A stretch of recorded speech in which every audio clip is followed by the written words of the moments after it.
So Donald Trump is going to prison, and I can tell you how. So we just got the 218th vote thanks to Adelita Grijalva being sworn in after 7 weeks of Mike Johnson doing everything he possibly could, and illegally so, to keep her from voting.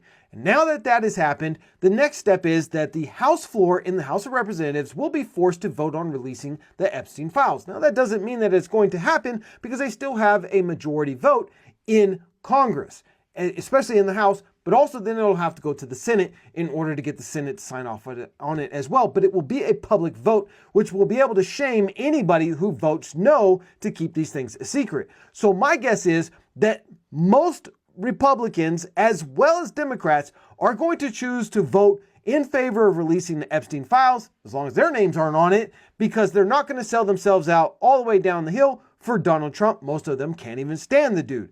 That means if Donald Trump is in those files and there's physical credible evidence that he has done anything with an underage child at Epstein's island, plane, boat, New York penthouse, wherever it may be, he can be prosecuted, because even though the Supreme Court gave him blanket immunity as president, that is only for when he's a president.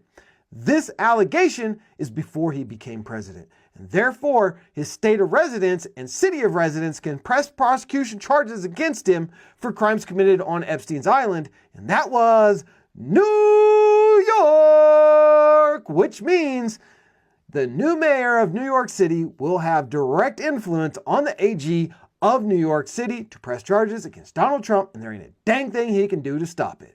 Follow us for more. Check out our Substack, where we did a full breakdown on this story and more that the news refuses to give you, and the link is always in the bio.